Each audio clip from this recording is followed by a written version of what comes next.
Olá, minhas traças! Eu fico muito feliz de estar com vocês mais essa segunda-feira aqui no canal Leia Preta Leia, que é esse lugar onde a gente sempre fala sobre literatura significativa, empoderadora, muitas vezes feminista, porque aqui a gente acredita, eu acredito, que a cultura, a literatura e a educação são as melhores ferramentas para reduzir as desigualdades e empoderar pessoas. Assim sendo, voltamos com mais uma resenha nesse canal, mais uma resenha da autora Margaret Atwood, que eu adoro, já resenhei 3 livros dela aqui, e dessa vez nós vamos resenhar Vulgo Grace, de 1997, que também virou série da Netflix em 2017. Esse é um livro que tem um cunho histórico bastante importante e ele é baseado em fatos reais, né? Baseado numa história real.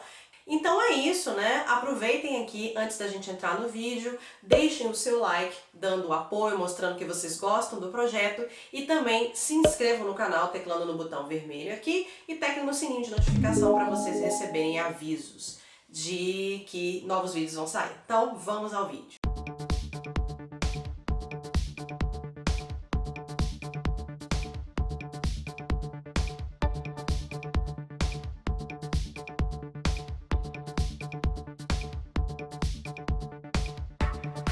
Senta que lá vem história.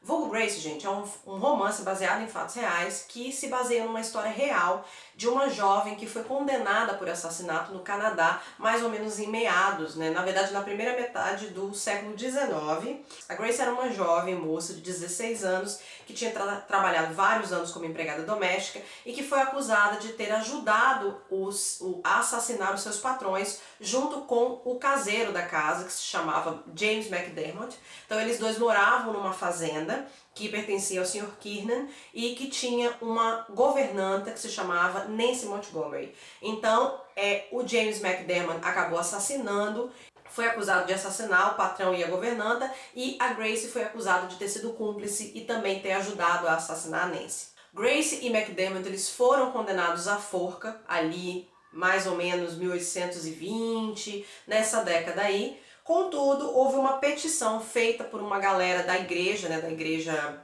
anglicana, se eu não me engano, na igreja metodista, que era pró-Grace, que não acreditava que ela tinha sido culpada, que acreditava que o James McDermott tinha forçado ela a participar daquele crime e os dois tinham fugido depois e ela tinha sido arrastada com o James McDermott. Então eles fizeram essa campanha e a pena da Grace, que seria de pena de morte por forca, acabou se tornando em pena de prisão perpétua. O McDermott, contudo, foi condenado à forca e até o momento que ele morreu, ele acusou a Grace de ter sido a mandante do crime. A Grace foi condenada, né, à prisão perpétua e depois ela surtou. Ela tinha uns episódios de sonambulismo, de falta de memória, e ela surtou e foi parar no hospício por 1 ano, onde aparentemente ela sofreu vários maus tratos, né, hospício no século XIX, vocês imaginam. E depois ela melhorou depois desse ano e foi enviada para a prisão por mais de 30 anos, e aí ela recebeu ali na década de 1850, 1860, ela recebeu o perdão do Estado e aí a partir desse momento ela desapareceu, provavelmente ela mudou, né, de identidade. A Margaret Atwood fez uma extensa pesquisa desse caso em recortes de jornal, em documentos da época, em diários e nos autos do processo, porque ela queria conhecer mais, e aí todos os dados que ela não tinha, ela preencheu com histórias e romances, porque a Margaret, né, ela queria saber os pensamentos e os motivos da Grace, que provavelmente ninguém conseguiria saber, porque tudo que ela falava era super manipulado pela mídia. E ela tinha um interesse de descrever a Grace e de fazer com que o eu lírico da moça falasse o seu próprio ponto de vista sobre a história, sem ser intermediada por homens, sem ser mediada por jornais, etc. No início da nossa história é 1843 e a Grace Marks está aí presa há 15 anos na prisão, além do ano que ela passou no hospício. Ela é uma excelente costureira, uma excelente né, dama de companhia e empregada doméstica, e por isso ela foi convidada para trabalhar durante o dia na casa do governador, que é o chefe da prisão. Então ela dorme na prisão. Ela passa os dias ajudando em projetos de costura, ajudando a consertar as roupas das filhas do governador e da esposa, bordando e ajudando nos serviços mais leves da casa, da cozinha, da limpeza. A esposa do governador, ela é uma mulher que tem uns gostos meio mórbidos, assim, e ela costuma colecionar coisas sobre as prisioneiras que passaram pela prisão, então ela gosta muito de ter a Grace por perto, até para que as amigas dela possam observar essa assassina célebre, né, da história, uma assassina muito célebre, porque esse crime marcou muito a história do Canadá naquela época, então ela mantém essa menina por perto para que as amigas dela possam dar aquela espiada nessa assassina. Mas, contudo, a família do governador trata a Grace muito bem e eles apoiam esse grupo que é da igreja metodista e que está há anos tentando conseguir o perdão para Grace. Então, a Grace Marks, ela tá com seus 33, 30 e poucos anos nessa época, né? Já está presa, a maior parte da vida dela ela passou presa, e ela tem episódios de sonambulismo, de perda de memória, ela tem umas histerias, né, que eu não gosto dessa palavra, mas ela tem aquilo que eles chamavam de ataques histéricos, ataques sonâmbulos, que naquela época era considerada loucura. Que eram coisas que a gente tem hoje em dia, mas naquela época era considerado sinais de loucura. E o mais interessante é que a Grace não parece se lembrar do crime em si. Ela narra as coisas com muita perfeição, mas ela tem uns momentos de dar branco, assim, e no momento do crime ela não se lembra direito do que aconteceu, e a história foi preenchida com relatórios de outras pessoas e testemunhas, mas ela mesmo aparentemente não sabe se ela estava envolvida no crime ou não. Então a própria Grace aparentemente não sabe se ela é inocente, ou se o McDermott simplesmente a forçou a participar daquilo tudo e depois a carregou, porque o McDermott dava muito em cima dela, ele assediava ela muito, porque era muito comum das empregadas daquela época sofrer assédio, e ele depois meio que arrastou ela na fuga com ele, e ameaçou ela de morte várias vezes, então ela também não tinha muita certeza se ela tinha sido envolvida naquilo ou se aquilo era culpada, se ela era culpada. A Grace, gente, ela era uma menina, uma moça irlandesa que migrou para os Estados Unidos ali com 11, 12 anos de idade, no início do século XIX, com a sua família. E ela atravessou o oceano, né, no navio com a mãe, o pai que era a mãe que era doente, né, o pai que era um cara extremamente violento e alcoólatra, e os 5 ou 6 irmãos, que ela tem um monte de irmãos, todos mais novos do que ela. Então, eles tinham uma vida muito ruim na Irlanda, eles eram muito pobres, porque o pai dela era envolvido com jogo, gastava dinheiro com bebida, e aí o pai dela se envolveu com criminosos e depois, para não ser morto, ele acabou mudando, imigrando. E essa situação da vida miserável que eles tinham na Irlanda não mudou nada para eles atravessarem o oceano, porque a mãe da Grace, infelizmente, faleceu no navio, e a Grace, chegando em Toronto com o pai, se tornou responsável por tomar conta da casa, da família e dos irmãos mais novos. E aí o pai continuou com aqueles maus hábitos deles, e agora, como ele não tinha mais a mãe da Grace para espancar, ele passou a espancar a Grace e os filhos. E alguns meses depois disso, eles naquela miséria, ele resolveu que a Grace tinha que trabalhar como empregada em casa de família para ajudar a sustentar ele e os irmãos. Então ele enviou ela para trabalhar como as empregadas que faz tudo, né, que ajuda em tudo, ajuda na cozinha, ajuda na lavanderia, que geralmente a lavanderia era considerado o galho de serviço mais baixo, né? E manda ela com 12, 13 anos para trabalhar numa casa, numa mansão de família lá.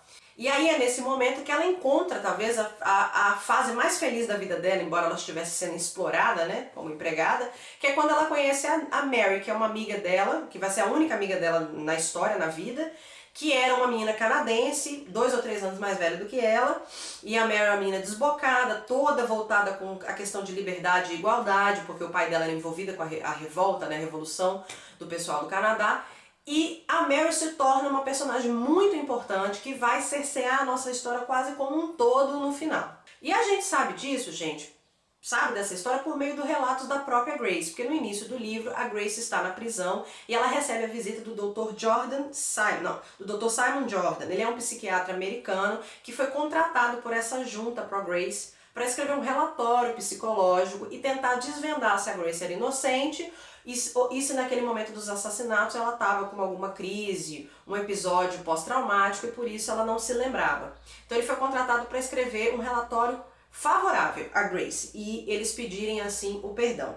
O Dr. Jordan então passa a entrevistar Grace todos os dias, todas as tardes na casa do governador e usa uma série de teorias, né, de técnicas, digamos, pré-freudianas para entrevistar, sendo que naquela época havia um monte de mal-entendidos sobre doenças femininas ainda, e ele usa tubérculos para fazer com que ela se lembre de coisas do subterrâneo, ele faz muita pergunta capciosa. Mas aí com o tempo a moça, a Grace, vai se tornando mais confiante e começa a nos contar a história dela, que é muito triste e cheia de perda. O doutor e ela acabam construindo uma relação de confiança e de respeito mútuo quando ele percebe que ele está entrevistando uma mulher inteligentíssima, que aprendeu ali a escrever e ler, mas que tem uma inteligência bruta, uma inteligência muito forte. E a Grace vai contando para ele o que ela acha que ela deve, mas ela não entrega tudo para ele de bandeja, porque eles estão ali numa espécie de luta de poder, que ele entrevistando e ela sendo entrevistada. Mas a Grace acaba nos contando as coisas pelos pensamentos dela, inclusive com opiniões que ela tem do Dr. Jordan, e ela tem opiniões e pensamentos bastante sarcásticos que seriam considerados até ilegais, digamos, irregulares para uma moça, né, casta do século XIX. E com o passar do tempo vai ficando cada vez mais difícil do Dr. Jordan. Ele começa meio que gostar dela e ele fica difícil para ele conseguir distinguir o que ele está fazendo ali e fica cada vez mais difícil entender, chegar a uma conclusão. A Grace é culpada ou inocente? Ela não se lembra do que aconteceu ou ela está simplesmente fingindo? Assim, o livro é enorme, né? Um calhamaço de mais de 500 páginas, embora eu tenha lido ele em e-book, mas ele é enorme. O que é um hábito da Margaret. Quem conhece a Margaret Atwood sabe que ela gosta de escrever umas bíblias assim. Mas a narrativa de Margaret ela é tão rápida, é tão, sabe, atrativa, tem tanta atração que ela te prende e você acaba lendo muito rápido. Eu devo ter lido esse livro em 2 ou 3 dias no máximo, sabe?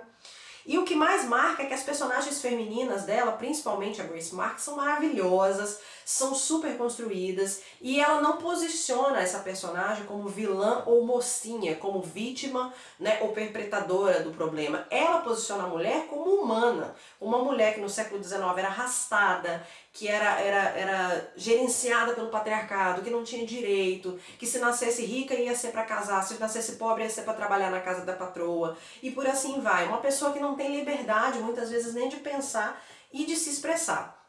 E, ao mesmo tempo, ela também julga a masculinidade de uma forma muito crua, assim. Então, ela trata o Dr. Seaman como um homem da época dele, um homem que é um homem bem intencionado, um homem, digamos, com a mente aberta, mas que com relação a mulheres ele tem uma relação ainda, né, bastante machista e patriarcal. Então, ela não romantiza essa relação de gênero e cria aí um amor lindo, né, super maravilhoso, estilo, sei lá, Crepúsculo. Não, ela coloca a relação de gênero preto no branco, que é assim, as várias nuances, né, como diz o povo, as várias nuances de cinza que tem nessa relação de gênero tão complicada. O livro, gente, foi recentemente adaptado para as telinhas pela Netflix em 2017 e o nome da série, a Netflix fez uma minissérie de 6 capítulos chamada Alias Grace, que é o nome original, né, de vulgo Grace em inglês. E assim, a série é sensacional, ela é tem super aquela aura de drama vitoriano, sabe? Tem uma coisa de suspense e uma crueza. Pra quem gosta de Handmaid's Tale, da série O Conto da Aia, a estética é muito parecida. É uma série que não nos priva das coisas ruins e desagradáveis, mas ao mesmo tempo que tem coisas muito bonitas assim. E claro, a Margaret Atwood é uma das coprodutoras e uma das co-roteiristas da série, então a série é muito fidedigna ao livro. O que eles fazem? Eles dão uma encurtada e uma resumida na história, apagando algumas personagens que não tem muito sentido. Sabe aquelas personagens secundárias que ninguém lembra? Então ela apaga essas personagens, mas assim, a narrativa é muito parecida com a do livro, e inclusive quem narra a história pra gente é a própria Grace. Então a gente continua conhecendo a história pelo ponto de vista da Grace, ela narrando a história em primeira pessoa. E aí também tem uma coisa legal, porque a Margaret Atwood faz isso muito nos livros dela, que é marcar os capítulos com trechos de livros e poesias de outros autores. E na série isso acontece também. Então é uma série muito boa de assistir. Os personagens, a mulher que faz a Grace é maravilhosa, que faz a Mary também. O James McDermott tá muito bom também. Eles têm uma atriz famosa que fazia Vampira, vocês lembram do X-Men, que faz a Nancy Montgomery. Então é uma série com figurino incrível, com uma adaptação incrível, assim, só que obviamente que ela não sai, né, mais importante do que ler o livro, né? Então, em resumo, gente, é uma história maravilhosa que eu super recomendo pra vocês. Esse livro, ele é produzido, ele é editado no Brasil pela editora Rocco, que é a editora que praticamente edita todos os livros da Margaret Atwood no Brasil. Eu tenho um e-book, que é uma edição de 2017, que foi traduzida por Jane Hirata. Eu vou colocar aqui o link para vocês, tanto para o livro físico como para o e-book, se vocês quiserem adquirir, tá? Esse livro, acho que vale muito a pena, não são livros com muito valor, assim, muito alto, muito caros. Com relação a Margaret, né, geralmente eu coloco uma pequena trecho sobre a vida do autor, só que a Margaret, eu já fiz um vídeo especificamente sobre ela em novembro do ano passado, que foi um vídeo sobre a autora do mês, né, que ela faz aniversário em novembro. Então eu fiz um vídeo inteiro sobre ela e vou colocar o link aqui para vocês conhecerem mais sobre essa autora, que é escritora de mais de 60 livros, quase todos com personagens femininas, com pautas feministas, mesmo que indireta e indiretamente, e autora, obviamente, do clássico O Conto da Aia. E aí, pessoal, o que vocês acharam da nossa resenha de hoje? Vocês já conheciam o vulgo Grace? Já assistiram no Netflix? Comentem aqui pra mim. E se vocês também são fãs da Margaret Atwood, escrevam aqui pra mim. Eu sou muito fã dela, inclusive vulgo Grace e O Conto da Aia são das poucas séries que eu assisto. Vocês sabem aqui, quem me acompanha, que eu não gosto muito de série. Se você gostou desse vídeo, deixa o seu like e se inscreva caso não tenha se inscrito. Eu tenho um segundo canal chamado Freewin, que os vídeos saem sempre nas quartas-feiras. Coloco o link aqui para vocês conhecerem e na descrição. Você pode encontrar esse e outros conteúdos maiores e mais amplos no meu Instagram, @leiapretaleia. Vou colocar o link aqui para vocês também. É isso, pessoal. Obrigado por ter assistido e até a próxima.